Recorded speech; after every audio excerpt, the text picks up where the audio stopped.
Hello everyone and welcome back to Hellstormwargaming. I am joined by, well, my name is Mikey. I am joined by the lovely Jay. We've got Jay. Hello Mikey. You are Mikey. Well done. I am Jay. We've got Jay. We're joined. Almost like I forgot what he is. I'll be honest, many times I actually don't know where I am. I'm joined by the lovely Dan. Dan. Good afternoon. Oh, hi Dan. Hello. Obviously, this is Dan from Hellstormwargaming. You might have heard of the channel. You haven't been on our live stream in a long time. No, I've been busy, mate. You've been busy. Surprisingly, I've been busy. Surprisingly. With everyone being locked down and stuff. Yeah, everyone's doing nothing. Everyone doing nothing. Dan has been doing. Busy. He's been more nothing than everyone else. Yeah. A lot of stuff. Yeah, so welcome everyone. Can you let us know if the sound's okay? Can you hear Dan and Jay distinctively? Can you hear me okay? Is anyone too loud or too quiet? And that'd be fantastic, because we're just gonna have a chat today, because you can see this is what Jay, if you've never seen Jay before, this is what he looks like. He's not just hands, he's actually a floating head as well. That's right, yes, I'm also a torso. Yeah, nothing else though, literally upper body, that's it. It's the other half of what's his face, Tom and Jerry's mom. Oh really? He's the top half. She's just legs, isn't she? Brilliant. Yeah, legs and a broom, there we go, that's the other part of my ensemble. Thomas! Thomas! I've turned Dan up a little bit, so hopefully that makes everything okay. But welcome everyone. We've got quite a few people tuning in. We've got lots of new names by the looks of it. We've got Mr. Iron Father, we've got Harley, we've got Crosby on Twitch, we've got Tom Dodworth, Gaz of all Trades, GRTC. Oh, it's Yurt. Hi Yurt, how's it going? Yeah, awesome. Absolute boss. Absolute legend. We got DN Stuff, Combat Wombat. Hopefully that's okay. So lots and lots of new names. So thank you very much for tuning in. Hope everyone's having. Oh, the creator of Tom and Jerry died this week. Oh, that's a bit awkward. Right. Oh no. Well, that's fun. Oh no. Where's sad violin when I need it? Welcome to the stream where we have the best intentions and it still ends up a little bit sad. It's just terrible. Wow. I mean, Mikey sounds a little bit sad today, I'm not going to lie. Wait, this week? It's Monday. Yeah. In the last week, I presume. In the last week. Out of that, we got really bad timing. Yes. I mean, anything can happen in, what, 18 hours? Welcome, Damien. How's it going? I survived the COVID chaos so far, so I'm great. Well, fantastic. I'm really glad to hear that. I hope everyone is staying safe and having a great time. Tom Dodworth is insulting me in the YouTube, so I might have to ban him. He said that's because Mikey lost all his games with a kissy face. You can't have lost all your games. Like, there's games. No way you can't have lost all of your games, like all 6 games. You, Mikey Herbert, one of the best base ring players in the world, in his dreams, especially in the UK. You lost all your games. I didn't lose any games. I just threw them all so people have a great time. Is that why you look so happy at the end of game 6 on day 2? I looked fantastic at the end of game 6 on day 2. You couldn't see my side. Mate, you looked like me. You looked You looked haggard and tired, same as I was. I was very tired. So leading on to that, we can give a full breakdown. Today it is not actually a painting stream. It is a live coffee time, which to some might sound like a podcast. But it's actually way more chill than that. We used to do a podcast back in the day, didn't we, Dan? We did. Dan first. Oh, wow, yeah. And then we did one with Jay. Reboot. Then we did the reboot with Jay. And that was fun. But yeah, we're just gonna sit and chat to you guys and see whatever. We've got a topic to go over, but we're just gonna sit and chat to you guys and see how that goes. Because Jay's tired, I'm also tired. And we wanted Dan as well, but Dan doesn't have a camera because he's terrible. No, and I'm building Ogryns. And he's building Ogryns. This is just like a podcast. It is like a podcast, but it's an interactive podcast. Yeah. Jake's 2 Spence, thank you very much for a follow. Welcome to the stream. Hello there. We got UU22 over here on Twitch as well. How you doing? Hey guys, how's it going? got Viking saying, not a painting stream. Well, not like Mikey paints anyway. Well, it's true. I did do some painting. We can talk about the painting we've done. I dry brushed the wings, Okay. Jay. And what? Oh yeah, I forgot you've been doing Zinch. yeah, I'm quite happy with it. So I'm going to go in with the paintbrush and actually highlight them now. Good. But the dry brush He's actually helped. picking a paintbrush up. Unbelievable. I know, but the dry brush helped pick out some of the details on the wings. So Makes it easier to see. yeah, at least exactly. There's that. So yeah, so that's what I've been. Have you done Nice much work. painting this week, Jay? I finished off the last Helverin I needed done for No Retreat. So yeah, we've done Fantastic. some work. Nice, Yeah. nice. What about you, Dan? What have you been painting? I've actually been finishing Ben's stuff off, which all got done. Well, who's Ben? And Saturday what stuff night. Is Tau, Ben's Tau. Ben's Tau he wanted me to do. So, a lot of you older ones will probably know that I used to play Tau and I had a blue Tau army, Yeah. which went to somebody else. So I've been actually painting my old army for somebody else, which is weird. Terrible. Has it brought back a lot of memories? It's brought back a lot of hatred. I was going to say, have many of those memories been? I fucking hate you. Yeah, I come back. So I dropped it off. I thought, yes, that's it, finished. I come home with another box full. Terrible. So I'm like, brilliant. Terrible. Fantastic. Prepare to deep You22 just subscribed on Twitch. Hey. Some more. Thank you very much. Good That's man. amazing. Thank you very much, you22. Sorry. Let's get some hype in the chat. Mikey, Doodle do. Hyper Noodle Do. Mikey, did you catch Valrak's stream last night? He decided to just go full tilt and call out everyone he could think of. Well, if he wants to call me out, then I'm right. Call them out on what? I'm ripe for the picking right now. What's he going to call you out for? I don't know. I have no idea. This Valrak can pull anyone out for anything. It is terrible. Did you watch the Deathwing Space Hulk stream? That was you needed for that. Oh yes, I'm the best player, and then he got us all the way to end and died. Yeah, cheers, Valrak. What's up, dudes? Loser Club attendees in full attendance. Hi, Archon Castles. Hello, Howdy, Thanatos. So today we're going to be talking about essentially what the weekend because Hellstormwargaming ran its first 2 RTTs, one after the other. RTT standing By for accident. Road Trader Tournament, or basically one-day event. So we're going to be chatting a little bit like that. But we've also got Jay here. Jay attended the event, but he's also a tournament organizer himself, so he might be able to give some more insight to what we're going to talk about as well. But we're just going to chat about how things went, either our games, some things that I think I've learned, some things you guys might have noticed. Because Dan, do we played the really have event to as go well. through your things? We Do you really want to bring that up again, or the butt hurt? Not really, no. There was no butt hurt. It was just terrible. Yeah. Am I allowed to ask a little question? Of course you are. You can fire away. The Orc American, when's your next tournament? Well, we're actually running. So we are going to be running Soon, RTTs. Yeah, we're going to be running small one-day events every month for the foreseeable until we can start opening a little bit, open up a bit larger, as it was. And we've actually just announced our next date, which is September the 19th. And tickets will be going on sale on Saturday morning at 10 a.m. So, Very exciting. and we hold need it to at be quick. Sanctuary Gaming Centre. Yeah, Sanctuary Gaming Centre you and will coffee need to be shop. quick. You Yeah. really need what was the last one? 2.5 minutes. So we're going to give a full Yeah. breakdown because a lot of people might not know what happened. So we put the event on, and we were like, okay, we'll put an RTT on. We'll try it out. We'll follow all of COVID safety precautions, which are fully laid out in our rules packs.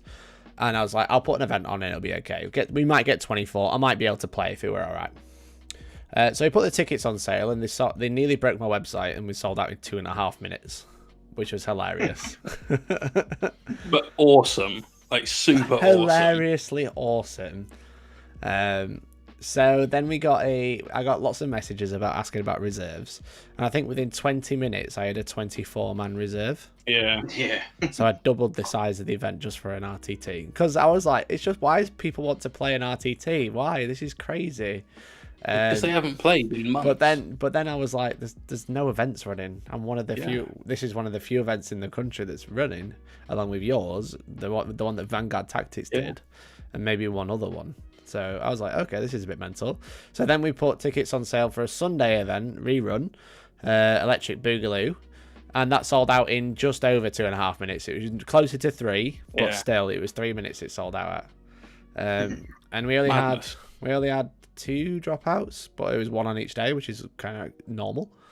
Less than normal, I'd say. It was like less than usual. Yeah, normally like 10% off. Yeah, 10% is like a good average. So 2.5 people. Sometimes the top half comes out. Thomas. But yeah, so we ran the event this weekend. So we ran the events this weekend, and thankfully it went super smoothly, super well. We had, as I said, we had full safety precautions for essentially COVID proofing the place. So everything was wiped down before the day. It was getting wiped down during. Everyone was wearing masks all day. Everyone's being super clear with each other, giving each other room, hand sanitizer in all day. Alcohol was flying around everywhere, but only on hands and not in bodies. I think that's probably a good summation. I think as well, because obviously the guys at Sanctuary, they were the one actually enforcing it, which is what you need, because obviously you were playing yourself, so you actually had someone who you're more likely to take notice of than you, Mike, no offence, because obviously everyone, Yeah, I mean, to be fair to him as well, Billy was TO, and he was wandering around making sure everybody had their masks on. No, he wasn't. He was playing pinball. Hey, he was doing both, man. He was multitasking like Timmy the Pinball Wizard. He got sucked into that he was doing all right. Billy was really good.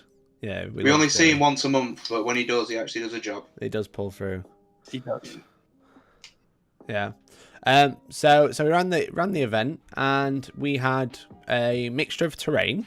We had our City of Steel MDF terrain by GameMat.eu, which is half the boards in different amongst different arrangements, and then we had some let's say typical game store boards as well to kind of mix it up a little bit. Mostly GW boards, like 90% GW, maybe even 99%. Some of it was the newer stuff. Some of it was the older Cities of Death style. But it was pretty much all that. If it was a GW style table, that was the 2 kits. Yeah, exactly. So it seemed to go pretty well. I think I've learned a lot about what terrain people like these days. It is very different than it was 3 months ago. But yeah, did you guys both played the event properly? I failed to play the event because I'm a terrible player. I played both days and I lost all 6 games, which is very surprising. Right. It was surprising to me, surprising to everyone there. There was laughs and giggles, but I wasn't laughing. Everyone was laughing at me. So I decided I don't play Warhammer anymore. Sorry, 1 second, I dropped a drink. I don't play Warhammer anymore. I'm just going to sit in front of the camera and talk about Warhammer from now on. So I'm going to put like the asterisks at the end of your "I lost all my games" sentence, and then like the footnote underneath will be the army you took was like a semi-typical My First Space Marine army with a load of just regular stuff out of the Indomitus box, a Dreadnought with Quad Lars and a Scorpius. It wasn't a competitive list at all, whereas even the people that were losing their games, and some of the people that I know lost 3 games on the day that they turned up, they were still taking competitive lists. They were just not doing so well with them. Whereas you took a list that was, you could get away with taking that to your LGS for just a pickup game and no one feeling bad about playing you. So, there is a little caveat to you losing all your games. It wasn't just that you were terrible. Well, it was not because I was terrible, but it's because I can't write a balanced list. I know how. So I took a list. Okay. I took a list that I thought was gonna not. I didn't want to win the event, obviously, because I'm a TO. I'm not there to win. I'm there to play games and make up numbers. You wrote a typical 2-1 list, didn't you? I wrote a 2-1 list. I thought I wrote a 2-1 list. Well, yeah. I thought I wrote a 2-1 list. I just didn't. So my list consisted of the new captain, the new lieutenant, 20 intercessors, 10 infiltrators.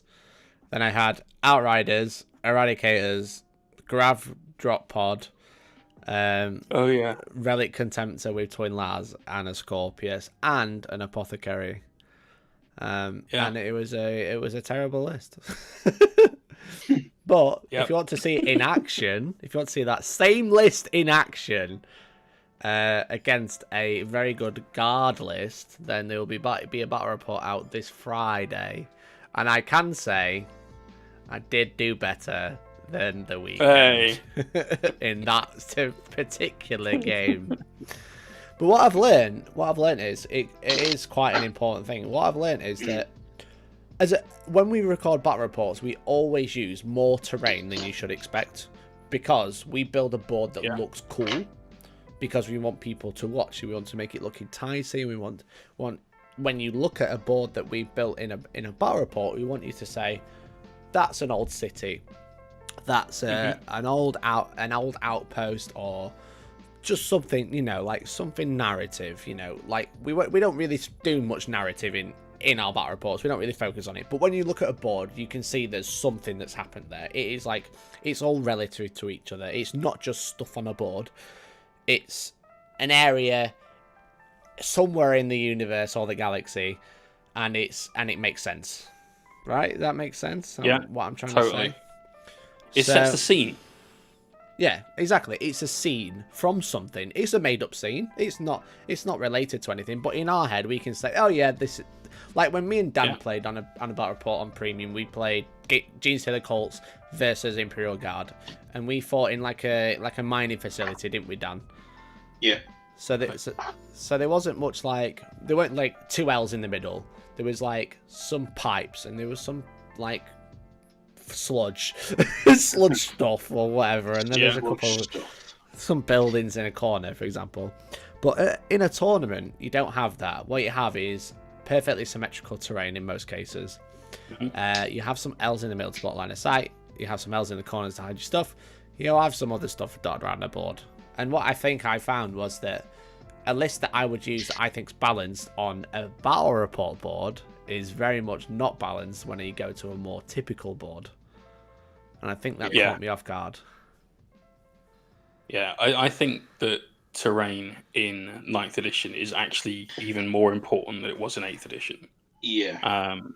And having terrain that actually blocks line of sight is possibly even more important, because if you stand in a ruin, then you can see everything outside that ruin, and sometimes that just unlocks line of sight in almost a complete 360 arc. You can see everything there. I think it's very important that you still have a lot of close spaces, and a board needs to feel ever so slightly claustrophobic to have enough, I think. Yeah, I think so. Which I don't think I got the right balance this weekend on a lot of the boards. Some of them, I think the ones where we had our MDF boards were pretty good. But some of the GW ones, I don't think I set them up well enough. The MDF terrain not to say well for me personally. Not for your army in particular, but that's also what you want. You don't want to be able to just shoot down from one corner of the board to the other. You want to be able to have a dynamic game. Well, I played one game using the game mat terrain, and because the way the deployment zones where we had the weird one where it's like the not quite Vanguard strike, the one that's like the corners, just that, which I don't mind as a deployment zone. That's fine. It's easier to set up than Vanguard strike. That's fine. Yeah, I quite liked it. But if the terrain isn't set up right for it, then you kind of it feels like you're in the open, but you're not. But it's just because the way you've deployed, where you've deployed, the terrain layout doesn't match up. That's right. Because we ended up with basically all the way down the long edges you could see, and down the middle you couldn't. Yeah, because there were you get two big massive firing lanes on each side. Yeah. Yeah. So before I go too far into it, let's quick catch up with the chat and then we'll carry on. Should do coffee time talk all about hints and tips writing a balance list for 9th edition tourney games. Well, I do talk about sub 9th edition building stuff, but not particularly army choices. But we do coffee time as well. Well, I haven't got a name for it, but like actual like game help, which we started doing on premium, which we'll probably have another one coming out in a few weeks. You might need to start listening to that yourself, mate. I might do. Yeah. Shut up. Yeah, I'm gonna. Are you going to help with a list writing service as I'm well? going to mute you two so fast. UU22 says he once told me. There's a second half to his message. I was surprised my husband who's a big Warhammer fan and also plays Warhammer. Maybe you could help me.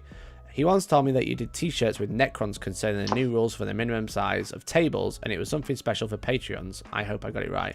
Is there any possibility that I could buy one of these shirts? So that shirt in particular, it wasn't for Patreons in particular, it was for everybody, but it was a limited run. So that t-shirt is no longer available, I'm afraid. However, I will sneakily announce there is another t-shirt coming, which will be hopefully running on the 1st of September. So make sure you keep your eyes peeled. A brand new t-shirt with a brand new design, which will be very, very, very relevant. So keep your eyes peeled. But yeah. All I can think of is Mikey Herbert, a Blood Raven 06.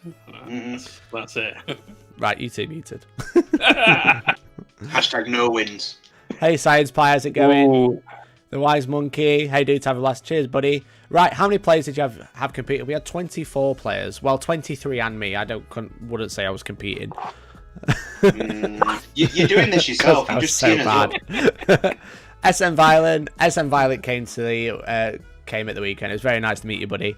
I am a fan of cool looking boards as short compared to the standard looking ITC ones. Yeah, that's true. It's a hard balance to have. Is having a nice looking board but also a functional board. It's very difficult.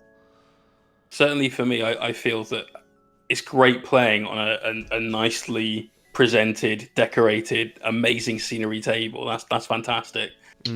But for a tournament, Gotta be functional. It's quite frequent that you'll get to a table and go, "Oh, this table's terrible for my army," or "This one's great for my army and terrible for my opponent," or "If he chooses this deployment zone, I'm shafted." So it should be balanced. You should try and remove as much random chance as to why you're losing from the game as you can do. And I think TO's adopting a set layout for tables is the way to go. We do it at our events, at the very large events. I think the LGT did it. You've done it at your events. We have. But you went one step further, which I think is genius, where you had... Which is something we're going to be going on to, actually, Jay. Well, this could be an intro for it. And you had a table layout that changed with the deployment layout, which they sort of did at the LVO, I think. They did. They just didn't have any measurements for it. It was more abstract. Yeah, it was more guess the things yourselves. Yeah, because they didn't have standard terrain. They had terrain that was very, very similar because they were using GW terrain, clearly being ready for 9th edition. But they didn't have, like, it wasn't perfect terrain to each board. So each board had very, very similar style of terrain, similar L shapes, similar crates, but they were all ever so slightly different. So there's a lot of variables. So they just put, like, stuff on the board. Yeah. So I feel like the boards are always pretty similar to the point I'm currently painting 20 Black Lords just sitting mid-building. Yeah, exactly. It does always work. Yeah. That's fat L's. It's always a good tactic, though, and it's a dynamic play, and it should be a dynamic, a valid tactic to take a big fat bully unit that literally does nothing but hold 12 inches in the middle. Yeah. Yeah. I don't mind it. As you say, it's fair. It's fair to a good degree. I do like boards that are covered in terrain for effect. Yeah, we do too. We love the look, but sometimes you can't have that at a tournament because, again, it neuters one army, it benefits another, and also there isn't enough terrain to go around. So, which is also the other thing. You start hitting like needing enough for above 80 players, like 40 tables worth of terrain that dense is. Yeah. Just financially, that's a hell of an impact. So. But what we've seen is there's a great article by the lovely chaps over at goonhammer.com. We love them. There usually is. There's many great articles at goonhammer.com, but one in particular was regarding going first. I read this. Yeah, which is a really, really good article. If you don't know who Goonhammer are, then you definitely should go check them out. I love all of them because they are great, and they are very, very valid with some of the opinions and the backed up scientific statistics that they back them up with. Yeah. Which is very, very interesting to read. So what they've essentially analysed is, I won't go too much into the details because I'd rather you go read it on their website. But essentially, there's a first turn problem in 9th edition. A hard first turn problem in 9th edition. If you go first, you have a 70% chance of winning from the data they've collected. 60. Unless it's round 4, in which case it is 70. Okay, that's why I've got confused then. So you got like a 60% chance of winning if you roll more than your opponent. And I will, small caveat, guess who went second? I say it was 6. I think it was 5 times out of 6 games. I think I went first in the first game. I see. Well, I went second in 2 of my games, so you can throw that one out there. I went second in all of my games. Yeah. But yeah, the whole first turn thing, 60% doesn't sound like it's that big of a deal. Mm-hmm. But if you think about the number of games that they've analysed to get to that, if it was close, if it was like within an acceptable tolerance, you'd be looking at maybe an outside of 54%. Yeah. So it's almost more than twice the tolerance that you could have for an average. One thing I will say, though, I think it completely depends on the army, obviously, as well. Like, me personally, the way I play, I like to react to stuff like I do in AOS, because usually that's what you have to do that anyway. But I think because you, I guess it's a bit like ITC, because you usually go second in ITC, don't you? So you know what you've got. You'd want to, yeah. Back in 8th at least, yeah. Yeah, so again, I think it just completely varies on what you're playing against, I think. And obviously, how good you are at Warhams. It does make a big difference, for sure. But just rolling dice. To be fair, it's just rolling dice, isn't it? It's not necessarily how good you are. It is, yeah. But the thing is you can weigh up a lot of your chances to win to one dice roll rather than all of the dice rolls added together, which is a little bit scary. But what was I going to say? The thing is you take out a lot of variables when you get to the top, because you see very similar armies playing each other. Because when you the skill level is shorter distances as well. Yeah, exactly. So the skill level starts leveling out because as the rounds go on, then you find that players with a similar skill level start playing each other. They're both using not the same list, but same level of power, because that's why they're at the top there. And then you have so much banking on that first turn roll. So I think that's why in their data, and you should all definitely go and read it because it is definitely interesting. It was the round 4 out of 5 rounds of an event. That's the one that had the 70% sort of first turn goes and wins, because that's the bit where you separate the players that actually definitely belong on those tables and will always be on those tables from the players that got maybe a good first 2 rounds and ended up there almost by accident. But it's just that little bit of difference between the 2 skill levels, essentially. And this is where terrain becomes so important. Yeah. Because if I go first and I have a 70% chance of winning because it's round 5, and my opponent has no terrain on their side of the board, then that 70% is going to get skewed a little bit. But yeah, we talked about this a lot. We did a whole drawing. I remember.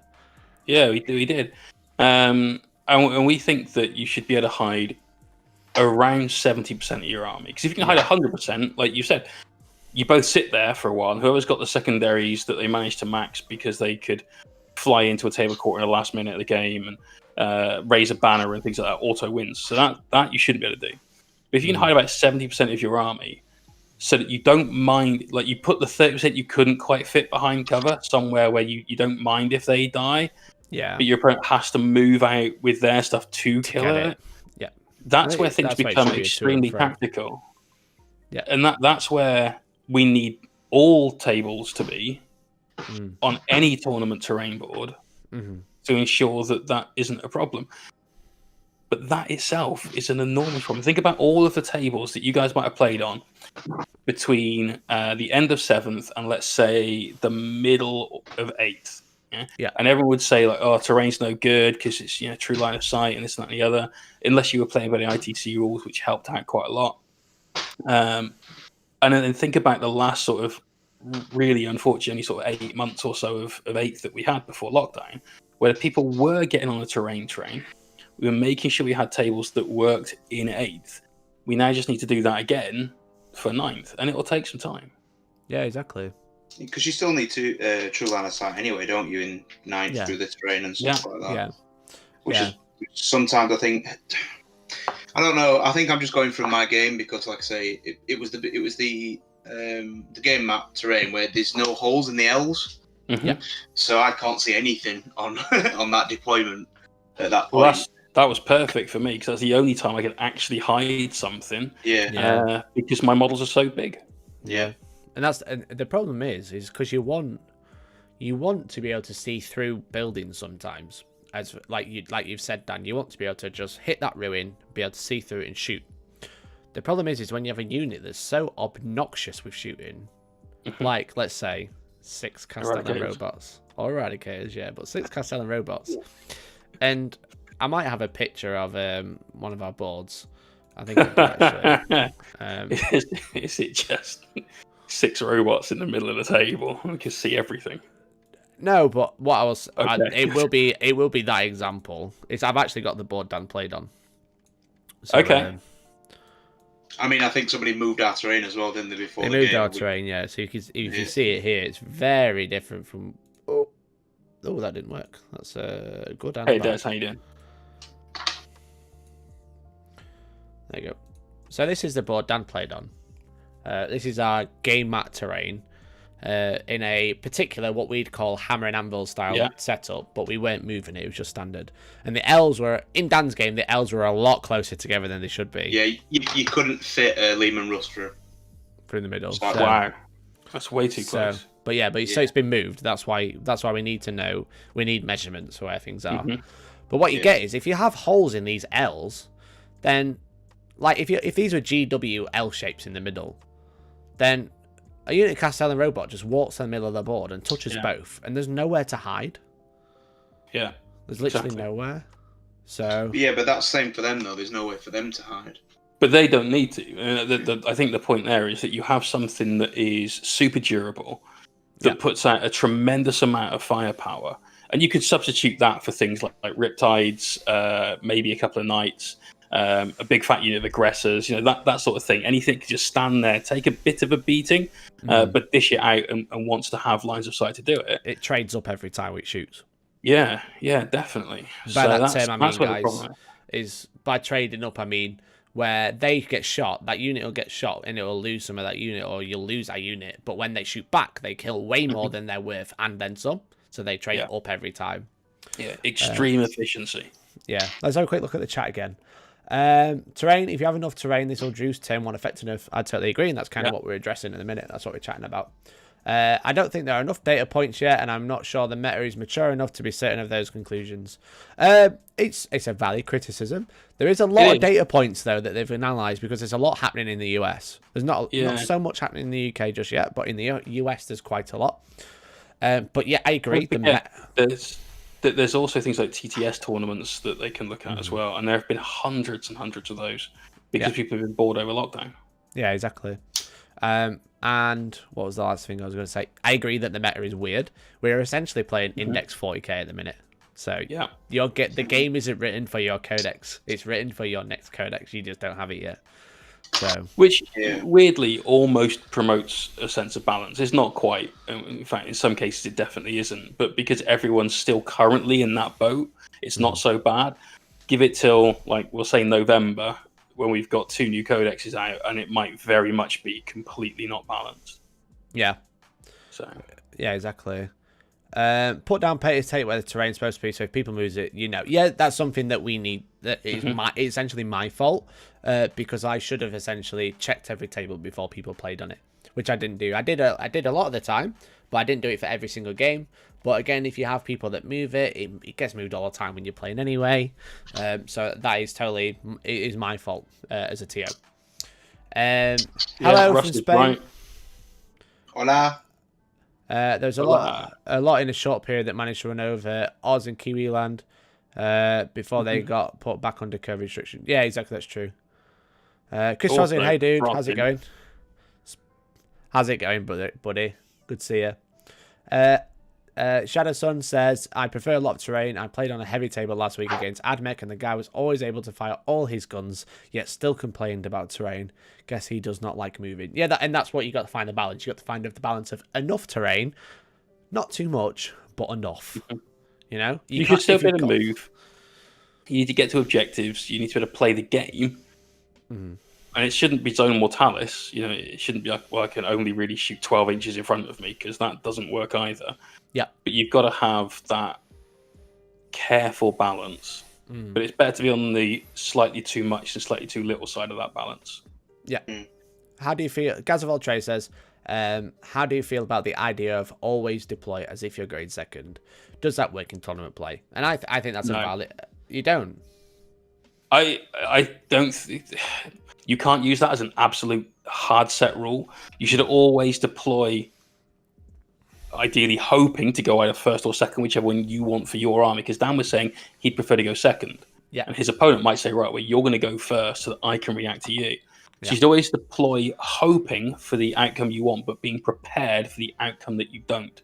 Yeah. As a knight player, I almost always want to go first. And on some tables, regardless of how good the terrain is or how well it's set out, I know that I'm going to need to put myself occasionally in a position of great risk. Otherwise, I've lost a game anyway. So you can't use a hard and fast rule. But you should always be prepared for going second. The same as back in 8th when you could seize. You should always be prepared for seize the initiative. And bad players would get weeded out because they wouldn't prepare for it and they'd lose. Yeah, exactly. Yeah, essentially that's what I was about to say. I agree with it. I agree with that sentiment. You should always prepare for going second, because if you deploy to go first without considering going second, you will get... If you don't go first, then you've had it, usually. Yeah, you're done. I think, again, it depends on your army, doesn't it? Like, my guard one it's mobile enough anyway. Like, because the infantry do nothing. The infantry just go out and gather objectives anyway, so it's my tanks, I always deploy to go second anyway, because they can move and shoot, and I've got the extra range and stuff. So for me, it's not an issue, but I get what Jay's saying. It's specifics to armies in there, I think. Yeah, for you sure. have to consider that when you write your list. Yeah, well, like if me and Jay played, I'd probably like to go first against Jay, because I can maybe kill a knight or two. If I go second, hopefully, I'm hid well enough that I might lose a tank. But you don't lose all of them. But I don't lose all of them. But yeah, because if you deploy like 5 demolishers on the front line, be like, well, you're asking for it, right? I'm gonna go first and blow up 6 knights, even though Jay's only got 4. Ha! Yeah. No, but because Jay being a knight player, he'll always want to go and punch stuff anyway. Yeah. So I think it's knowing different armies as well. Yeah, like if I was playing understanding. Yeah, a lot of variables. Outrange me, so I've got to deploy quite aggressive against Admech. Yeah. But try and hide in the terrain. So I think everyone. I think there's no right answer to it. I think that's the thing. But there's definitely no wrong answer to it either. So yeah, it's about having enough knowledge of the game, of the army that you're facing, and how your army deals with that army, which is going to be quite interesting when the Down Under Pairings BCP matchup finishes off. So when they can get their data, so you can analyze how well you do against certain armies, which shows your weaknesses. That'll be really fun. Yeah. So essentially, what I wanted to go over is, what I wanted to say, that if you are thinking about attending another event of ours, or attending an event of ours, we are going to be reinforcing the old, depending what mission we play, we have terrain that deploys with you. So the terrain redeploys depending what type of deployment you're playing on.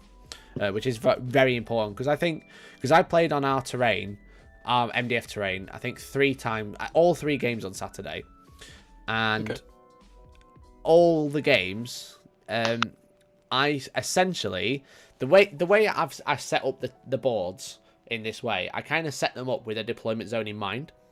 So I was like, this one, it'll be good if you get like a Dawn of War style deployment. This one will be good if you're on a Search and Destroy. This one will be good if you're on Hammer and Anvil. And I played 3 different layouts that I'd done like that. And I played essentially the wrong deployment in each game. Right. On the one that I want, the one that and was this is what you lost. I mean, I think it added to it. I think it made my life harder. Definitely added to it. Yeah, because We've spent, 40 minutes talking about how important terrain is. Yes. And that could definitely have been the key as to why your games were so difficult, we'll say. Yeah, so essentially, when I played against... I played Tom with Space Wolves in the first game. I think he's still in the chat now. I had a great game against him, except for when his Wolf Lord killed 20 intercessors in 1 round of combat. That was very devastating. That was very devastating. But we set up on the same style of board that I've just showed you, the same layout, but we played Dawn of War. So the L shapes don't do anything. They're in the wrong place. Yeah. It's just that it's open, but it's like open field, you know. So that was pretty horrific. But then I played against Chaos Knights on the same board, table 1, and that was Dawn of War as well. And he had thermal cannons everywhere, and I couldn't hide from them. So I got shot for a turn, and then he charged me, and then I killed his knight, and then it blew up and killed all my characters, and that was very sad. But if I had stuff left, I could have shot him more, but because I'd already lost everything before he got into combat. And then I played... I played Terry. It was a slightly different arrangement, but I played Terry in game 6, and that was in the weird deployment. The what was the mission called? Priority Targets, which is mission 33. And that's a cool style deployment, but the terrain didn't work for it. So again, I will be going back to, depending what mission I'll have to preset the missions, but depending what mission you're playing, depends what deployment type you've got, and depending what deployment type you've got, the terrain will move with you on the top tables. I can't do it for every I think table. that's definitely to do it. You need obviously preset missions for that. And that also is, I think, completely fine. We've got 9 missions to choose from currently using the Champions Pack, the CA 2020 ones. So you can go through a fair number of events without playing 1 or 2 of those, and get a lot of different variation. For my events, what I do is I roll the missions randomly from the rule pack, and then I make a terrain layout that works for all 3 of those deployment types. It's going to be impossible to do that for a GT where you've got maybe 6, sometimes 7 at some of the very, very big events, though, because there's no one-size-fits-all terrain pack. We know that. No, exactly. So it's going to be interesting. So that's going to be my job, basically, for the next few weeks, is working out the best style of deployment for the terrain that we've got. I think it definitely needs it, because, like I said, some of the new deployment maps are just weird. Yeah, they're all over the place. Yeah, exactly. I think that's the issue. Again, priority targets is one we brought up, where you draw from the center of the board to one of the top corners, and that's your deployment, which is quite interesting. It was a lot of people was moaning and saying it was difficult to set up, but I didn't find it that difficult to. No, that was easy. That was great compared to people that wins the Vanguard Strike was hard. Like it's not difficult. Yeah, it really is. Just remember 2 numbers, man. Me and Paul Shawbuck played at my house one of my only games out off stream, actually, and I forget which mission it is. It's the one what's like it's Hammer and Anvil, but then it's like the condensed boxes, like the really small boxes. That is... where they come in from the sides. Yeah, it's the scouring. Yeah, that is so hard to try and fit an army in that. Yeah, like, it was I worked out that it's 8 inches. It's 8 inches in, and then it's 12 inches in, or something like the long way. Could you imagine me trying to fit my guard in that? Well, that's where strategic reserves comes in, Daniel. Reserves, mate. Yeah, because we played that one on Saturday, and someone said, what if it was Will, who was using Chaos Knights. He said, what if I can't fit all my knights in deployment? I said, well, they're destroyed then, aren't they? You better reserve some. I know for a fact that you can fit 4 large knights and some armigers in that deployment style, so he's got no chance. Yeah, exactly. So let's have a quick catch up with the chat again. Let's have a hello. Russ says, I think for myself, my biggest weakness is list building. I think that's my biggest weakness as well, mate. Let's learn how to do lists. That's what you've got me for. But you never listen to me anyway, even though I always actually come up with good lists. Because Dan, you've gone 0-6 more times than I have. That's why. Because I've not played a 6 event where I've gone 0-6. So you're officially the worst player in Hellstorm right now. I've never technically gone 0-6. I've gone 0-3 twice in a row. Hang on. Right, first off, I wanna stop there. Because I watched a video on YouTube recently, which I thought was brilliant, and it's stated very clearly in that video, if you have to start any argument with the word technically, then you're wrong. Yeah, technically, that's wrong. Do you remember that video, Mikey? Because I think you were in it. Yeah. I think you were the one saying that, in fact. So. Yeah, maybe. It was a great video. It was a great video. My controversial video, obviously, because I don't do videos that aren't controversial when I sit in front of the camera and talk rubbish. About rules as written versus rules as intended, which was yesterday's coffee time. But if you enjoyed it, then let me know, because there's a lot of hate in the comments, so I'm not even going to go there. Firehawk700, thank you for the follow. I bet all the people that are hating the comments, and here's going to get some hate in the comments, the ones that sit there with like a highlighter pen and 3 different rule books trying to work out how bent they can make something, because that's how they want to win an event. Yeah. Don't win events. A lot of people taking what I said out of context and then changing it into me being a knobhead. Someone said that I think that I know better than rules writers. Okay. Ashley Lavish, thank you for the sub. Welcome to the stream. I think usually when me and Mikey sit, we usually write lists on the way home back from an event, yeah. Don't we? And we're like, oh, I didn't know you could do that, but yeah, you can. Turns out you can. And then we write it, and neither has ever used any of the lists. No, they're in the worst list. They've evolved, improvise, adapt, overcome. They're like some of them can be pretty nasty. Like, was it a salamander? What, salamander Imperial Fist one? I think I remember when we coming back from an event. I can't remember what it was, but it was basically. I don't remember. It was pretty much the salamanders take all the hits, and you Imperial Fist shoot everyone from behind you. Yeah. If I would have changed the doctrines, that would have been really good. Yeah, it's interesting for sure. Hashtag small ball gang says Anvil C6. Hashtag small ball gang to you. If you've ordered a small ball gang t-shirt, then yours is either in your hands already, on your body as it should be, or it's in the post. One or the above. It's in my suitcase. I'm packed. Why are you not wearing it? Because today is just a day. I set mine on fire. Dan didn't even buy one. Terrible. No, damn right I didn't. It's the best t-shirt we've ever done. I'm very, very excited to show you the next one, guys. I really can't wait to show you the next one. It's going to be very good. And also released on the perfect time. It just says 0 and 6. Yeah, exactly. It just says 0 and 6. It says 0 3 times 2. Yeah. He just says, oops, I did it again. Oh God, Mike's gonna Brittany. I am gonna shave my head later, to be fair. So, let's shave it.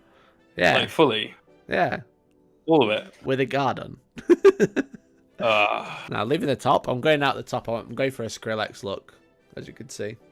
Okay. Okay. What's everyone saying? Yeah, it says I build phenomenal lists and run into Jay's Knights anyway. List building is overrated with a winky face. What was that?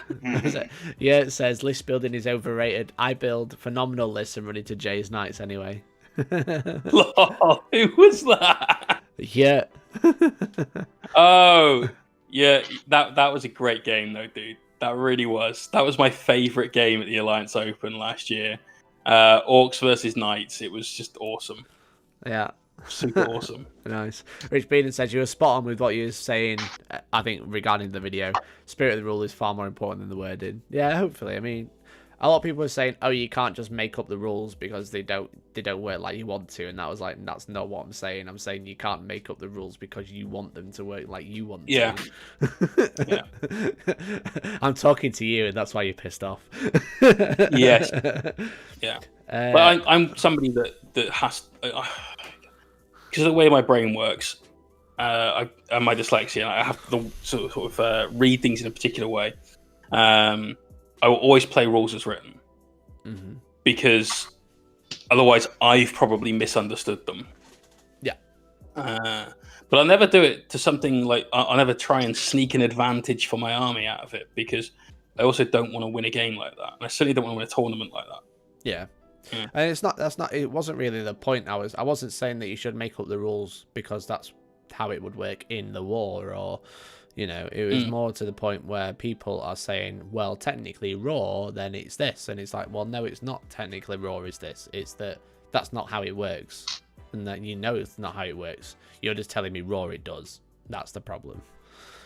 But yeah. Also, when do we get more Hellstorm objective markers? I think they're on the way. So we've had a little bit of an issue, essentially with the world going to pop, because my supplier also makes face masks, so they've been very busy. Yeah. Priorities, right? Yeah, exactly.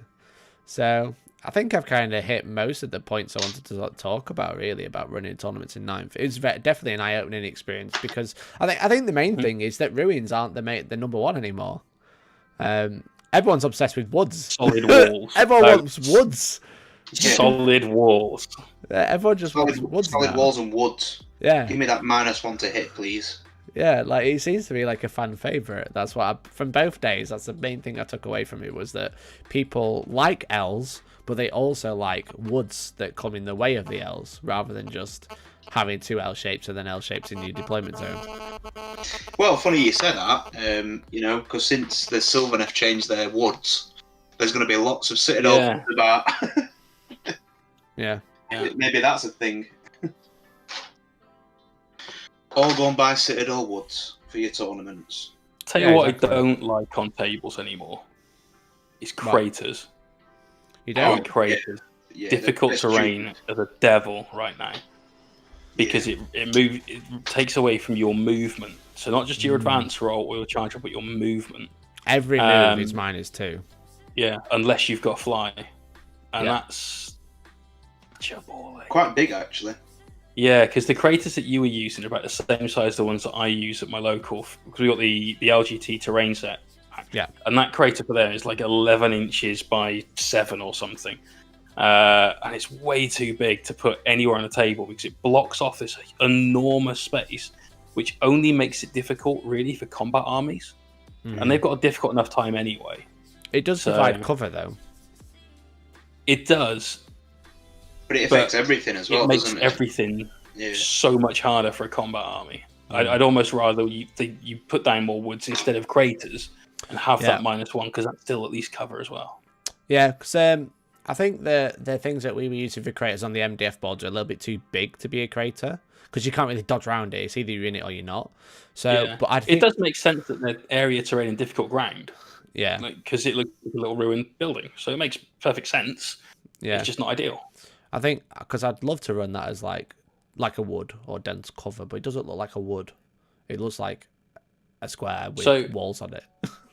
Get some cotton wool and like big balls of it and stretch it out and spray it some black, and you've got smoke, and it's a freshly bombed building. That's why it's, Yeah, but that's as Mr. Co says, that woods are also difficult ground. So you'd be -1 to hit and -2 to move. If they were woods. So the other one that is difficult is but if you stood in the wood, you're not getting the -1 though, are you? It's only if you're behind it. If you're stood in it, and if it's going through at least 3 inches, I think. No, so if you're going through it, if you're in it and going out of it, they're you're not -1. But if you're shooting into it or through it, you're -1. It has to be at least 3 inches in height. It's That was the the old, thing. it's the old fantasy rules, isn't it? Mm. I think they were the old fantasy rules as well. I'm not, but I think I remember. I think I get where Jay's coming from. I think it is that. I'm sure there's something about you have to be so many inches in, don't you? Surely. No, it's just 3 inches in height. There was the caveat. Yeah, because they have heights for things. If it's more than 3 inches, it could be dense. If it's more than 5 inches, it could be obscuring. Yeah. Well, exactly. you can have the keyword to it anyway, but at that point, though, the dense keyword and the obscuring keyword actually matter. Yeah. So Yeah. Even if you poke, so within 3 inch or in it. Okay. Yeah, it's weird wording, dense cover. It doesn't. Do you not have the rule book where you sat now? It's like No, it's in my head. Look how cool it looks on the shelf all the way back there. Just jump over the table and get it. I mean, I'm not gonna do that. mine's buried because it's actually too tall to stand up on my shelf. About 1/2 inch. Yeah, but they seem to be fan favourites. So we ran with some industrial ruins, which seemed to work quite well, but they weren't always in the right place to make a difference. So, Yeah, they were normally on the outside. So if it was the outside and in the middle, either it was shooting down the short board edges at the extreme ends of the table, or shooting directly across from the long edges, again at the extreme sides. So maybe having that in the middle, so you've got some of that. Maybe having the L's pushed further back towards the edges, so you've got more somewhere to hide for your first turn, rather than try and get the angle in the deployment zone. Might work. Maybe. Yeah.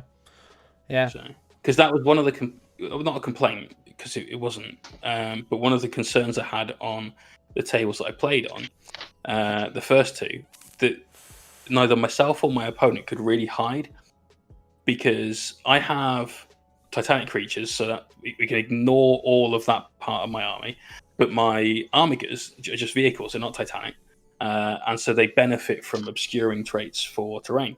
So that's cool.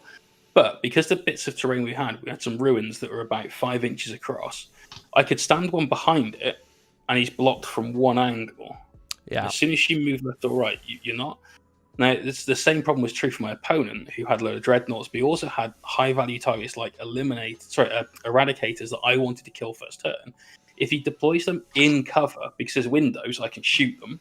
If he deploys them behind cover, then I can't shoot them. But if I just move slightly sideways, you can get the angle. Yeah. They're dead. And that's what happened, and that's why I won that game, essentially, is because we took out all of those things straight away. Yeah. So I think like walls and stuff like that, not just ruins, just like walls are going to be quite important, because you need long terrain, because the height doesn't matter anymore. The height used to matter quite a lot, but in 9th edition, the height, as long as it's 5 inches, it doesn't matter anymore. I'd say it should still be tall enough to hide a knight or a plane, but you shouldn't have a lot of that. Well, because then, I don't think I'm not sure in the deployment zone you should be able to hide a knight, but you should be able to hide it using the middle L's. This is more to do with the deployment zone of the ruins that we were talking about. I see. They need to be long, not high anymore, which is very different than what it used to be. Because you didn't have abstract height. It was all natural height. It was all actual height. You know. So it's interesting. It's definitely interesting. Again, all I'm basically saying is that terrain is different, and it's quite interesting to see how different it can be from 8th edition. And it's going to take, I think it's going to take events a long time to like catch up. Yeah, definitely. So definitely, one of the things like we've said is you'll need a little extra anyway, and just doing that for say 20 tables, so a GT is going to take a while. Yeah, exactly.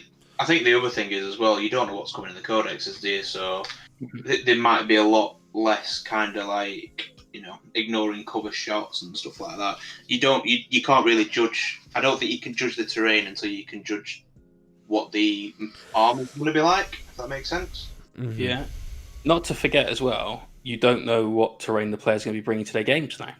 Yeah, exactly. That's a whole nother kettle of fish that we could do a whole podcast on. This isn't a podcast, this is a live stream chatting to the chat. I bet whoever had that idea went and hugged themselves to sleep that night. Oh yeah, big I time. mean, like I said at the event, I think they seem to be borrowing lots of little things from AOS because that's an AOS thing.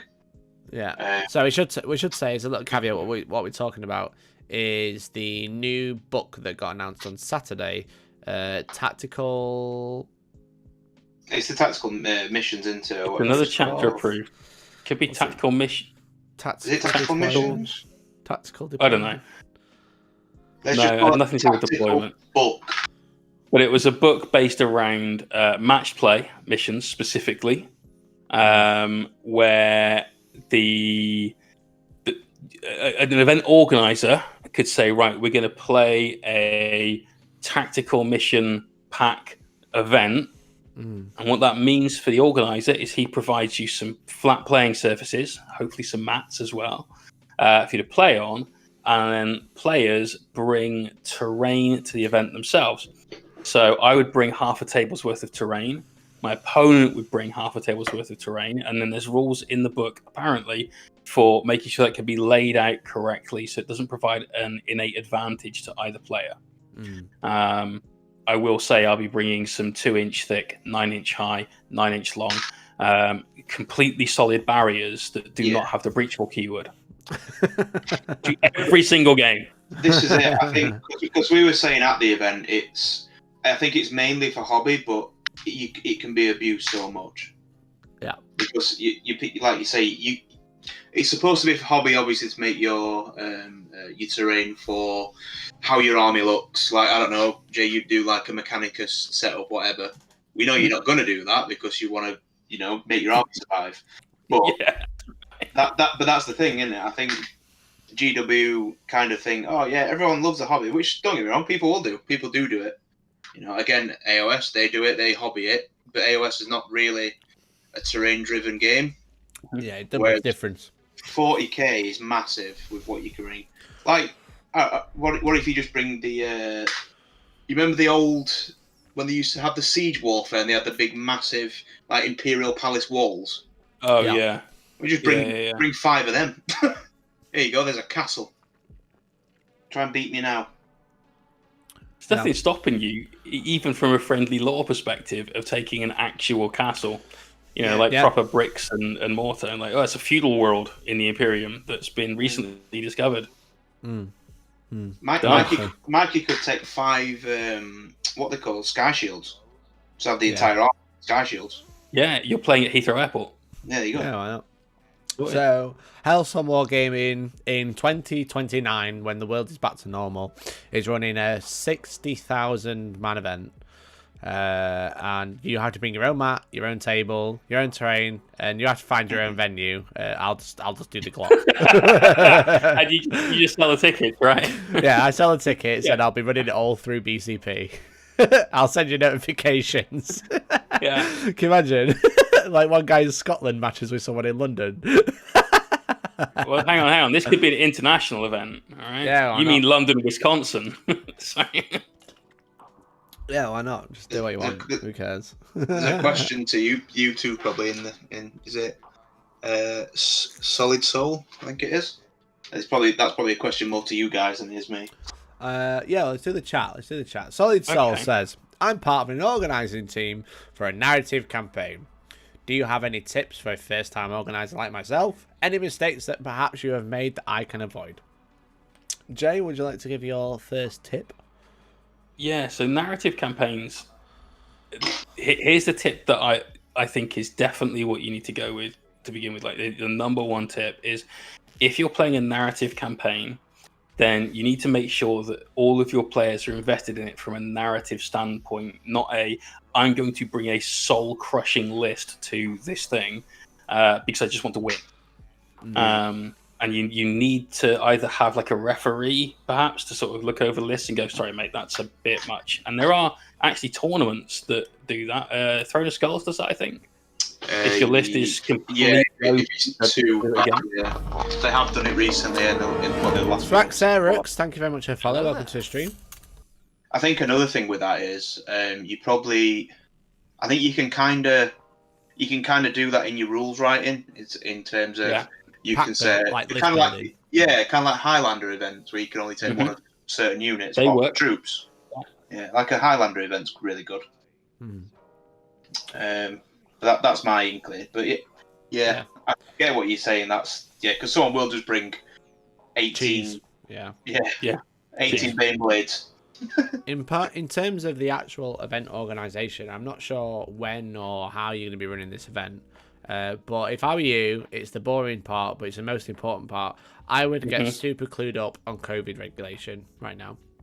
And the do's and don'ts. I know it's not always clear, but I don't know where you're going to be running this event, but that would be my number one tip, is to start prepping early for that. If you're on an event in 6 months, learn what the regulation is today, and then hopefully it'll be lighter by the time you come around to your event, because it is super important, and it's something we really, really, really need to consider. And the problem is that my hope is we don't have an issue, but for people who are organising events, new people organise events all the time, and the last thing we can have is mistakes being made by new people for not following these regulations and something terrible happening. Before, if a year ago, if you made a mistake in an event, someone gets a little bit salty and you feel a bit bad. But now it's not like that anymore. If you get something wrong, something really bad can happen. So think about the world we live in as well, right? If you are the event organizer, you are responsible for that event, for the safety of the people at that event. And if something really bad happens, it's actually you that's responsible. Possibly legally responsible. So just think about the implications of that too. And it will probably also affect the rest of the country in terms of events. If something really bad does happen, it can have or a massive whatnot, effect. it can have a knock-on effect. So not to scare you out of running events, I'm just saying that is the most important thing that should be on your mind at the minute. That's kind of like what I did. The most important thing was safety. I didn't really even think about the missions we were going to play or the format. The most important thing was everyone's going to play Warhammer and to be safe at the same time. Well, your rule pack was 9 pages, and I think 4 pages of it were here's how we're going to be playing in terms of making sure people are safe, making sure you've all got the right things so you don't have to interact with other people's stuff. Yeah, and that's exactly what you need to do. Yeah, it's a different ballgame now. So that would be my biggest tip, my dude. Let's have a look. What else have we got? We got, what were the most surprising armies you both came up against at the weekend, both in terms of efficiency or list build? That's a good question, but we could also talk about the list that won, both Saturday and Sunday. Because the same list won twice. Was it identical list? 99% identical. It was close on, right? Yeah, like 1 or 2 small variations. Which, to me, if you've got lots of things that are very similar winning, all from the same codex, then that is good because it shows there's lots of ways to play it, perhaps. But equally, it shows that maybe there's a problem. So we had both events won by similar lists. It was Death Guard that was utilising Chaos Spawn and Demon Engines. Yeah. And they're horrible right now. Yeah, I want to know how Death Watch got second place. It was Death Watch and Salamanders, if that helps. It's a good list. I played that list in round 2. The Death Watch, they just add the deep strikes with the new Primaris units. Which is the list basically, and then Rubik, the Salamander stuff just doesn't die. Yeah, it's tough. It's very, very dependable because of the consistent rerolls for hit and damage, hit and wound. Yeah. So, however, they're both winning lists again. So it was, the thing is with Death Guard is they had an update post Corona. So not post Corona, post GW shutting down. Okay. If you lost your thought. Yeah, I just read the Twitch chat. Right. Yeah. Okay. Yeah. So the dog's really well trained, mate. Yeah, exactly. So War of the Spider was one of the first, after Engine War, was one of the first Psychic Awakenings to be released after GW reopened its doors to new releases. In there, Death Guard got a humongous update. I think they got like like 2 times more stratagems in that book than they have in their codex. Saznegger just subscribed. Thank you very much. Just subscribed on Twitch. Really appreciate it. Thank you very much. That was amazing of you. Thank you. They did a lot. Yeah, so they got a lot. So they got play companies, which essentially unlock different buffs for different types of units. And one of them is I think I did a video about this, and I said all the play companies are quite cool. They all have nice buffs, but the main one is Poxmongers. There is a relic that gives all demon engines a 4+ invulnerable save, which is horrendously strong. If you're within 7, I think. Yeah, if it's an aura. 7. It's just a bubble of have a 4-up invuln on something. So let's look at some of the Death Guard units that can apply to. You've got your Myphitic Blight Haulers that are -1 to shoot. Oh, sorry, -1 to be hit in combat, I think. Yeah. But they provide cover in a bubble around them, so that helps buff everything else. You've got things like your Plague Burst Crawler, which is a 12 wound, toughness 8. Now, 4-up invulnerable monster that also has a 5-up disgusting resilient roll. You've got things that you can give a disgusting resilient roll to, like a Defiler. Yep. So they gain a lot. They gained a stratagem to give disgusting resilient to stuff that doesn't have it, such as Defilers and Spawns. Yeah. There was also a company that gave a Noxious Blightbringer a 5+ invulnerable but aura ability as well. Aura. To any unit. So what we saw was disgusting resilience with 5+ invuns or 4+ invuns all over the board. And that list is it's obnoxious. It's like it's very similar to the Iron Hands Ironstone. No way. No. Thanks for following. Thanks for following. But that was there. Yeah. We're still talking here. I don't think so. I think it's close. I've got a lot of reps against Death Guard. It's a horrific good buff. For basically nothing. The stone was what, -1 to damage? Yeah. Which was what, all units within 3. But there was also the character give it to the invuln. So I should say the Ironstone with Feros at the same time. Yeah, like OG together. Codex Iron Hands. That's the biggest absolute death to 40k I think that we had. Yeah. Because that was the only thing you could win. Okay. I think the Chaos stuff is probably worse because of the amount of units it can affect. By worse, do you mean as in it's a stronger It's army? the best one, yeah, it's the best. Fair. It's the worst to play against, I think.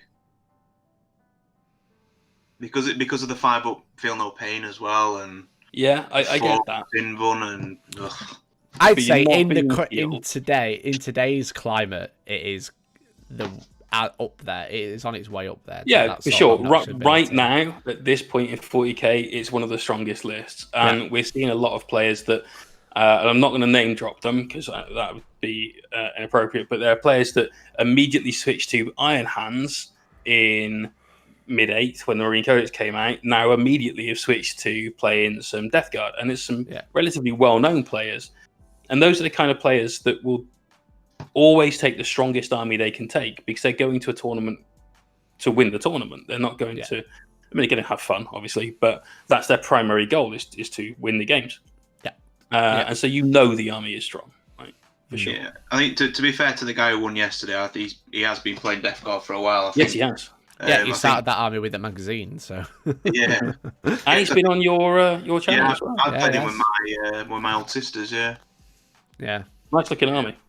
Yeah, exactly. It's all contrast. Yeah. I know. Yeah. It's got a cool scheme, but it's quite interesting how I do think that is a problem relic. Whereas not that it's not that it's so broken like Iron Hands. I will retract that statement. I've taken it back. But I do think it's a relic that is an issue with the game. Because it's one of the only things that you would take as soon as you read the rules. You're like, right, well, I'm having that then. Yeah. There's not really an option. Well, there is. There's one other option. One of the play companies is actually quite good. I've forgotten the name of it, but that is the I can be unlucky and still win games with this. I can go second on an open table and still win games with this. This is the best chance of me winning because it's so strong. So I'll have it. Yeah, I think the thing is with this list in particular, that says, I don't know how to pronounce his handle. I hate it. That Thomas said in the chat. He said, I feel like the lack of win condition diversity is the issue. That this list, all it does is not die. It kills you very slowly. The spawn, it's a chokehold. The spawn are nasty, don't get me wrong. But the list doesn't die. And the whole way to win Warhammer right now in 9th edition, the way that the missions are set up, which I really like the missions, but you just sit on objectives to win the game. That's how you win. And what this army does, is it sits on the objective, and you literally can't do anything about that. You can try. It takes a lot. You can try, and if you are lucky, Jotun Wolf Henry, thanks for follow. Hello there. If you are lucky, you will be able to just kill it. But you've got to be lucky because they're passing half their saves, and they're ignoring a third of the wounds that actually go through. So you need to have the right weapons to deal with it, and this is something I actually kind of support. Not necessarily to this sort of skewed degree, but when you have a list like this, that means that other people have to take different lists because they need to take something that can cope with, in this case, the Death Guard. Then it means that they're not taking towards taking care of maybe mass infantry. Yeah. So it means Horde suddenly get a little stronger. And then when people start taking towards Horde, because suddenly Horde have gotten too good and they're winning games because they're beating the Death Guard by running onto objectives and going, well, there's more of us than you, so we win now. Mm-hmm. Yeah. Then you have to start taking towards anti-infantry, which means that tank armies and stuff like that, the high toughness, become a little better. And it's that weird kind of constantly shifting bit that we've been missing for about a year. So it's nice to see some of that, but maybe tweak it a little. Yeah. I mean, even after the event, I agree with what Jay's saying. After the event, I went and tweaked my list, and I've already told you what I'm doing with mine. And I think the one thing it has done now, which I think a lot of people kind of shied away from originally, when probably over the last 2 editions, to be fair, apart from obviously Eldar, is literally you need transports now. You need transport and troops to win games. You need fast-moving vehicles that can hold objectives. Because Guard can do it. Guard can do it anyway because they can do the move. Yeah. But probably gonna die as soon as you get on an objective, because the thing is now, obviously, with the secondary scoring at the start of your turn, you've got to be able to stay there for basically 2 turns, haven't you? So it's one of those where you need the durability and kind of like how I used to play with Drakari, which Drakari obviously would play is, the venoms of the spider, and then when you kill the spider, all the little babies pop out. Yeah. So I think that's how you've got to play, and I think having only played 7 games at 9th, I like it because of that, because I like playing with models, and I like the fact that you have a lot of troops on the board rather than just, you've got your big Death Star units that just go around sweeping up everything. Yeah. Obviously, so with Jay's it's different to the Knights, but when you've got actual armies, it actually makes the game a lot more enjoyable. For me personally, I don't know about anyone else, but I think now transports and troops are massive in the game, because you have to have any chance of winning the game, you've got to max the primary. Simple as that. That's if you can't complete the primary, if you can, the whole point, you don't actually need to kill anything in Warhammer anymore to win the game. You just need to be in a place. Funnily enough, you don't. That's the thing. Yeah. Your shooting doesn't win the game. Your shooting stops your opponent winning the game because you kill the stuff that they're using to try and win the game with. That's that's 40k right now. That's how I see it. That's my big brain power. That's Warhammer. Yeah. So it is quite interesting. Again, and this list is kind of it's not even being a sleeper. It's the fact that it's just not had chance to shine. It's shining now. This is the best thing, thanks for the sub. Welcome to the stream. If you take out my wins and losses for Knights, Knights are the worst faction in 40k last edition, but other than that, Death Guard were the worst faction. And my housemates played Death Guard since 6th edition, actually, when it was some of the Forge World kits and stuff like that. And for him to suddenly have an army that couldn't do anything to an army that suddenly is absolutely on point, it's amazing. They've gone from this massive losing streak to suddenly one of the most powerful factions in the game. But they've done that because of essentially a couple of strats, and one relic. I don't think the list would work with. I don't think the list would work with one or the other. I think the list only really works because it has both of those things at the same time. If it only had 4+ invuln tanks, then I think the list would be good, but I don't think it'd be able to do what it does. If it only had amazing Chaos Spawn or more vehicles with Disgusting Resilient, I don't think it would work. But the fact that you can give vehicles that don't have an invuln or Disgusting Resilient, and you can give them both, and you can plop them in with Chaos Spawn, I think it makes it really really the other thing that Chaos have got, and we haven't really touched on, is you have access to a tremendous amount of soup, but you've got access to doing it in a way that you don't pay command points for if you're Chaos. Because one of the most cost-effective units in all of the Chaos Demon side of things is the Poxbringer, the champion for your Plague Bearers, basically. Yeah, the Herald. His Herald, that's it. Because he's got an aura of giving +1 strength to demon keyword units, which your Spawn will have, which your Plague Bear Crawlers will have. And which that means Defilers have. Yeah. It's a demon engine. Exactly. But for vehicles that have weapons, they normally have a characteristic, but sometimes have a characteristic of just user. Yeah. So for PBC, your flamers that you get on the sides of those will become Strength 8. Strength 8 is massive. Yeah. Strength 7 is good, but Strength 8 is like... Especially when you're rerolling ones, naturally. Yeah, exactly. It's a plague weapon. Spawn not have a demon keyword. Damn, I really thought it did. I thought that did. But, Possessed, sorry. They get the demon keyword. Possessed the demons, yeah. What are Spawn then if they're not demons? Like, lore time, it makes sense. narrative time, what are they? Rules as intended. Technically, they are demons, so they have the demon keyword. Technically, they can teleport around the board. Yeah, but by summoning that guy in, you need to save yourself 80, maybe 90 points, whatever it's gone up to now. But to get the summon off on 2d6, you need to roll a 4 or more, which is very likely. It's 3d6, isn't it? Summoning. Only if you use a strat. Or I think you could use 2 or 3, but there's different rules for rolling doubles and triples, and it can hurt you a lot. There's a strat you can use where you just roll it and you don't take any any negatives from it and stuff. So there's ways of making it almost guaranteed. But as Camelot has said. Yeah, you can do it on 2. Yeah, I was about to say the demon loci works for Plaguebear's Crawlers as well. It's any weapon, it's any Nurgle demon weapon. So even your multi-melters get +1 damage if you roll the 6 to wound. Yeah. From your Myphitic Blight Haulers. So it's a very interesting list, and I'm wondering if it will be nerfed or if it will be addressed, or everyone will just learn to play against it. Which I think for now is going to be the latter, because there isn't enough. I'll tell you what. Go on, finish your point, actually. As I say, I don't think at the minute, as people have rightly said, that there isn't a lot of data out there to say that this list is broken. It's very good.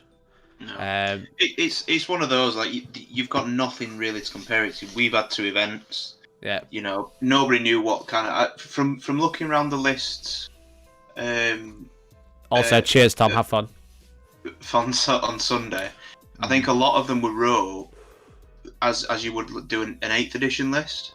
I mean, you fell foul of it yourself, didn't you, Mikey? So Jay's got no bloody choice, so he can bring whatever he's got. 3 Crusaders plus whatever I've got left. Yeah, but like you did you kind of write yours with 8th kind of in mind? Do you know what I mean? I wrote a list that was kind of just I thought it was just an all comers list. It wasn't. Oh, I'm playing 8th. It was. I've played enough at 9th to write a 9th. Well, Spider, thank you for that. I played enough at 9th to know what a 9th edition competitive list looks like, but I didn't want to take that. So, whilst I did lose 6 games, I wasn't expected to lose 6 games, and I know that. Yeah. And it's a meme, but I don't think looking at my list saying it was an 8th edition list, it wasn't a list. It was just models. No, but that's what I mean. I think a lot of the lists that was there at the weekend were. Looks very similar to an 8th. There was a lot of hangover lists. There is. Yeah, because people aren't playing events. Some armies. So there's no real evolution because you're not getting to that like crunch time point of a tournament where this works, or if I change one thing, it doesn't work. Yeah, you're not getting that at the moment, right? We just don't know. But there's a lot of stuff that will play the same as 8th, mostly because. That's what's in the codex. And a lot of time, people that are tournament player sort of players will go and buy an army. I'm like, right, so this is good right now, and so I'm going to go and buy 20 possessed and this, that, and the other, and there we go. There's my Chaos army. And that's the entirety of their Chaos army. They might buy 1 or 2 other small units, but when there's a big change in the game, if they're the kind of player that will buy an army like that, they won't go, right, well, in that case, I need to buy these other 3 units for it. Cool. I'm going to put the army on the shelf, and then I'm going to go and buy this army. And here's my 9 Eradicators with the flames painted on the sides for today. And away you go, right? Yeah. So there's a lot of armies that you collect to a point of this is now completely optimized and I'm tournament ready for it. And then you've got like a job or kids or a wife or whatever. And so building that up to something different might not happen for 6 months. Yeah, exactly. Whereas if you're playing the meta, if you're playing to win the event, you don't care about what the army looks like. They are tokens. You just spray. We've all seen some pretty good. Yeah, which I think goes back into the terrain part. If that gets written, we said when we at the Sanctuary yesterday, didn't we, Mikey? Like, if GW bring that as in like a mandatory thing for their tournament, I think it's going to shy a lot of people away because they won't do the hobby, if that makes sense, or they'll do it very shoddily and not to GW standard, which is fully painted and this and that. Do you know what I mean? For building your own terrain, you mean? Yeah, I don't. This is me being from the AOS side. I don't think the 40k competitive hobby side cares so much for it. If that makes sense. I think you're right, but I think maybe one of the better ways to say it would be that there are more people in 40k that are there to win a game. Yeah, exactly. Yeah. But there's probably about the same number of people that are there to do the hobby, but there's just more people in general. Yeah, it's a larger community. So it is tremendously large compared to AOS. Compared to any other game. My monitor has just gone off for some reason. There we go. Oh. That's back. Random. That was weird. My main monitor just went, no, I'm done. I think I heard you touch cloth. Yeah, I was just like, oh, the power has gone. Oh wait, no, it hasn't. But yeah, so it's definitely interesting. But yeah, I think what we'll find in AOS is that it's just a smaller bunch. So you see a lot of the good players are also very good painters. Whereas in 40k, that there's just so many good players that you don't always see the best painters being the best player at the same time, because it's a bigger community. There's more people in the game. So I think it's always. I think the thing is because AOS is so new as well. I think 40k was a new game. Can you still call it that? It is a new game. Like it's only 4-year-old, isn't it? 5-year-old? As a you game. say only 4 years old. That's we could say that 40k in this instance is only like 3.5 years old, but it didn't get because like 8th edition was so different from 7th, where 7th was very similar to like 6th and 5th and 4th. Like the game mechanics were mostly the same, whereas 8th edition was kind of like a brand new game, but also not really. Sure, I can't because we're talking about the hobby side of things here as well, right? And it's not like they suddenly, and I can't say it's not like a Space Marine suddenly changed because it did, admittedly, but it's not like an orc boy suddenly morphed into something else, right? Well, the thing is with AOS is that the factions changed drastically, and a lot of the old models that were in Fantasy are no longer in AOS, or if they are, they're essentially legends. Well, if they are, they're in one book, and it's called City of Sigmar. Yeah, that was where they just went. Well, they replaced every faction with loads of new models, and then we went, actually, we can't be asked with any of this crap. Here's a book for it. Enjoy. Do you know what? Regiments of it's literally like how many? Let just roughly, Dan. How many factions from Fantasy are in that one book? City Sigmar. So there's the three guilds. Just roughly. Shall I do the right? Okay. Let's say Bretonia. Is this based no, Bretonia aren't in there. No. So these basically the Empire. Wood elves, high elves, dark elves, dwarves. It's just everything. Is anyone counting these? Because I'm not. We're up to like 5. Stormcast as well. So there's probably like I'm gonna say maybe 7. Seven old fantasy factions that didn't get touched. And do you know what the worst thing is? They're probably one of the better armies as well. Yeah, they like tore apart the factions and went, so these are dwarves, but now dwarves are this and this and this, and then they went, oh, we've got all these units that no, we've not done anything. Okay, we'll put that in that book for later, and then when there's like 40 units in it, we'll print it and sell it to people. Yeah, but that's the thing. Literally, whoever's the business planner at GW has absolutely smashed it just in that one battle tome, because everything in that range is direct only, so you've got to pay full whack for it. Oh, wow. So you're like, well, that's another Sigmar army salt. That's a 38 million profit in that one army. Hooray! Hooray! Bonus for everyone. Yeah. Turning around, flicking V's at anyone that planned Indomitors. Haha, got you. But yeah, it's interesting. But I don't know. 40k is a fun game. I don't think that we're going to see a nerf to Death Guard straight away. But I think we should. I think maybe that if that relic was like a 5+, 2 other demon engines, that'd be pretty cool. Also not bust. Well, no, because they've all got a 5+ anyway. Well, I think if they shortened the aura, yeah. I think if it was like Defilers had a 5+ in one, that'd be cool. I'd say I don't think they will get a nerf, because I don't think, because we've obviously seen it over this weekend, but I know obviously GW do keep track of certain events going round. Is it that much of a massive issue? Because we've only seen it twice this. Sorry, 6. Well, yeah, it's only really been an issue at our event. Yeah, that's what I mean. I don't know how much. I'm just saying that at our event, it was very surprising to see basically the same list win both days. Oh, definitely, yeah. From 2 completely different players from 2 different backgrounds. From absolutely nowhere as well. Because I would have said that. Have a look at the other big tournaments that we've had in the UK. Okay, so Alex Harrison's won 2 GTs with Sally's. Manny's still using the land speeders, aren't they, with the salamanders? The Tempest land speeders, the Tempest one broken. Manny's using Imperial Fists. Not Imperial Fists, Iron Hands. Sorry. You know, there's still very, very good players out there that have not thought, well, our tech tool's Death Guard. So is it that Death Guard have come out of the blue and people have gone, actually, I don't know how to deal with this just yet? Yeah. And I haven't quite got the right army composition to deal with this, because I've still got a bit more in all comers because I don't know what's going on in the meta. Or is it a problem? And I think it's more likely to be just a bit more of the first one than the second one. Yeah, as I said, I'm saying that it's very, very strong. It's a very good list. I'm not saying it should receive a nerf. I'm saying if it did receive one, I think it. I don't think it would be too surprised. I think it'd have been interesting to see the Salamander and Death Guard list I played against. Deathwatch, sorry, yeah.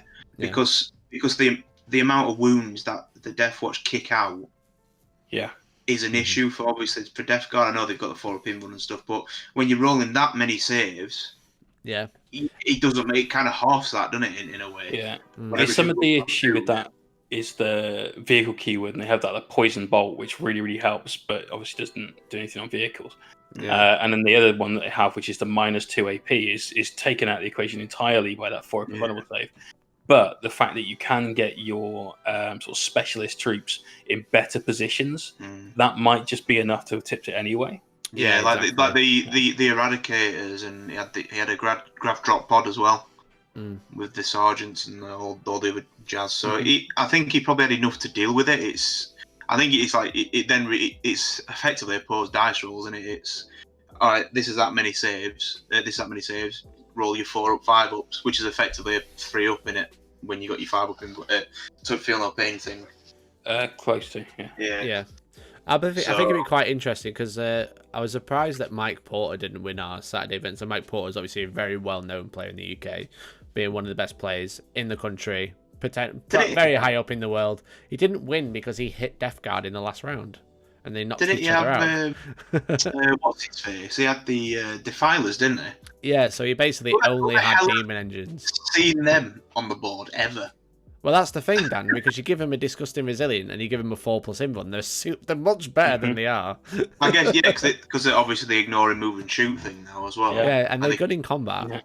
Yeah. The problem has always been as well, can't you? Is they've never been resilient enough to actually do stuff, but now they are disgusting resilient enough. Brilliant. They also had that old issue where anything that could do more than one job roll on the table was overpointed.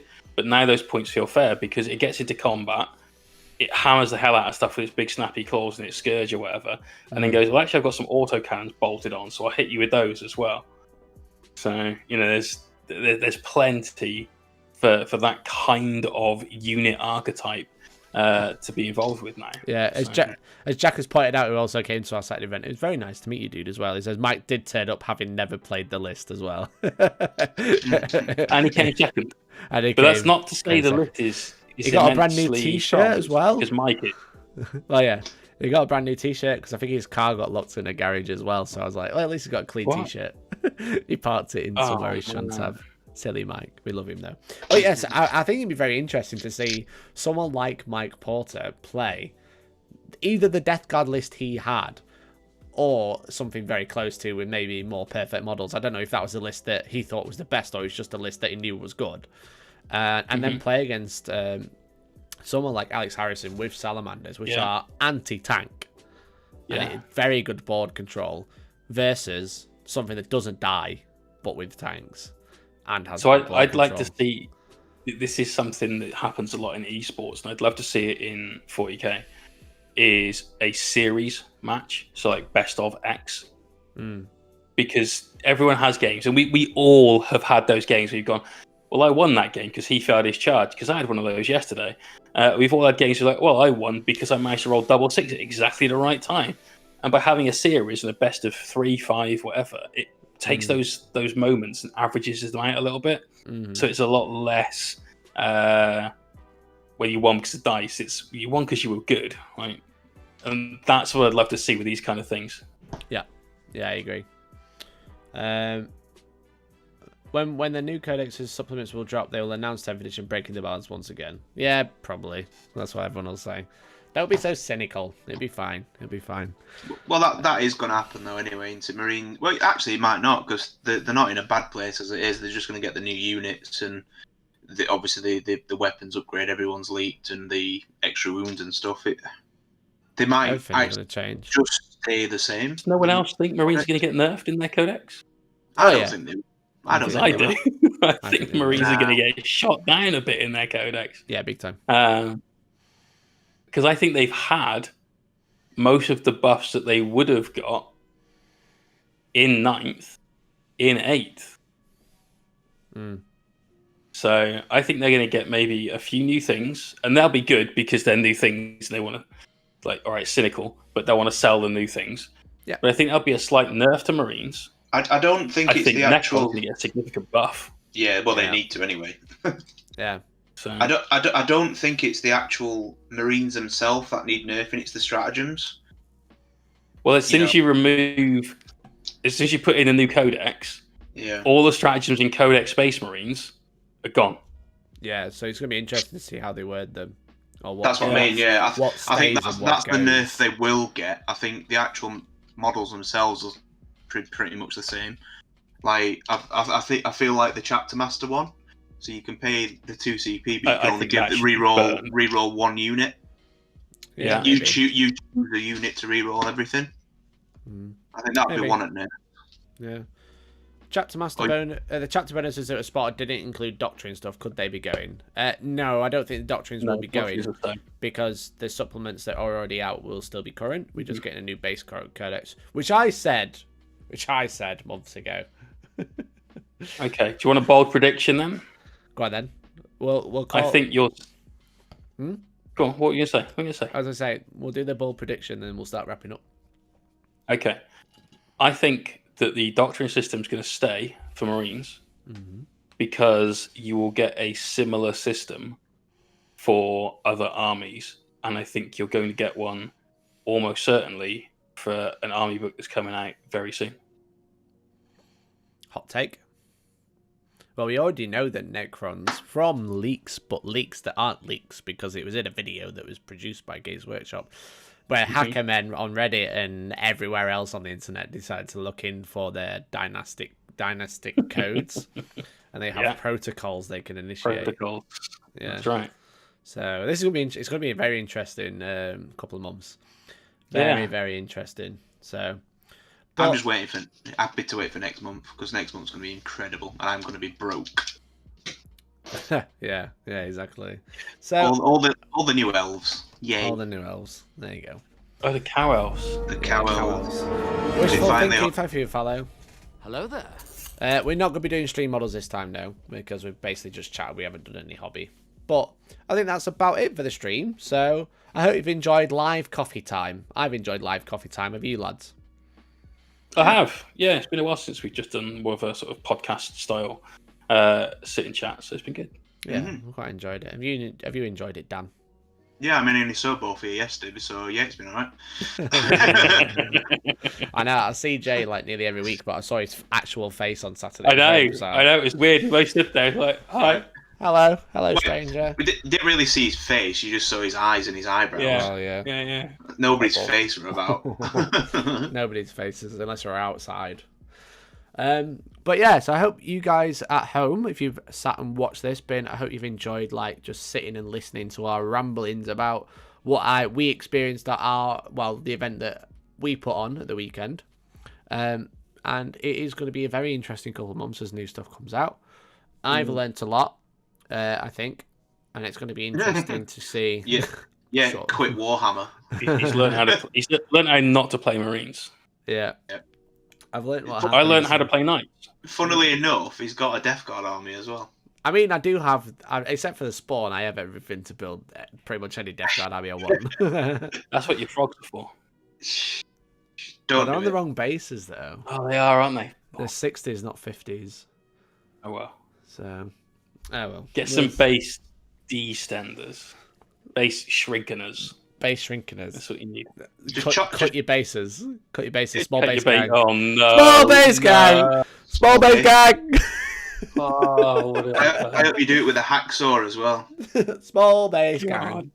I hope you do it with a chainsaw. Actually, do you know what has really triggered me in the last few weeks? For the secret, I was going to say that. But for the secret army I'm doing, you can't buy the bases anywhere because they're on 28 mils. Oh, you can't get them anywhere, and it's right annoying. There is one in the Indomitus box because I was looking at it, it's like that looks too big for a 25. Yeah. And I looked in the build instructions, it said 28.5. I'm like, what the?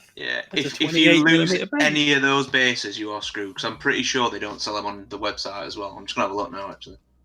But I'm pretty sure they don't actually sell them, which is annoying. That was a new one. Yeah. Oh well. I think I know who we're going to host anyway, but we are going to call it a night there. So I want to thank everyone for tuning in. Jay, thank you very much for joining me. Always a pleasure, man. It was very nice to see you this weekend. You're going to be doing some hobby later in the week, though, aren't you? I am indeed. So we've got about I don't know how many hours. We've got a lot of hobby time this week that we're going to be streaming. So normal stream nights are Tuesday and Thursday and Sunday, live from 9 o'clock, twitch.tv/MyHawkMiniatures. But this weekend, we've got the Mean against the Machine. Nice. One man, that's me, versus 110 minis. We've got an entire Necron army to paint in 48 hours. We start at 10 a.m. BST Saturday morning, and the army will be finished by 10 a.m. Monday morning. No pressure. 110 minis, 2,500 points, 48 hours. There's a. Let me grab one of the minis to show you what we're going to paint them as. How many Pro Plus have you got? Enough. So I found the bases. There isn't enough. They're 28.5mm bases for £3 for 10. Oh, no. Wow. Yeah, you can't see that at all. But Well, you can see pictures on your Instagram, right? you can definitely see pictures on Instagram that are much better than that. There's a load of marketing that I've been doing for it going up. We've got prizes to give away. It's like 15 things in the prize pool over the weekend. It's going to be amazing. And if you want to see somebody literally lose the last dregs of his sanity, that will be the stream to tune in for. You missed it. It happened this weekend with Mikey losing all 6 games. Mikey, I always want to say I expected to be in your position at the event after my awful showing at my own event a couple of weeks back. Well, you're welcome. I took the spot. Did not expect to win 3 games. No, you did well, mate. Although, well complaint, how did you not have a 3rd place prize, you horrible sod? Because it's an RTT. It's not a real tournament. I want my certificate, goddamn you. It's not a real tournament. Someone messaged me and said, "Are you doing best in faction?" I was like, "What? Are you joking?" There's 20 people. I think it was pretty much every faction represented as well, apart from Necrons, wasn't there? No Crons, no custodians. Oh, no, Tempestus is the thing. No custodians on one day. We had like 6 custodians on Saturday. I was like, "What are you on about?" It's an RTT isn't a real tournament. It's a go out and have fun with your friends. It is a real tournament because there's 2 T's in tournament, and the R stands for real. Tournament. Tournament. Well, there you go. So, guys, thank you very much for watching. We'll be live once again next Monday. Probably hobbying, maybe chatting, mostly chatting from me. We'll do a poll on whether we do any painting or not. I will still be asleep, but I'll be here on stream, just comatose. Well, we'll see. We'll see. I might be on my own then.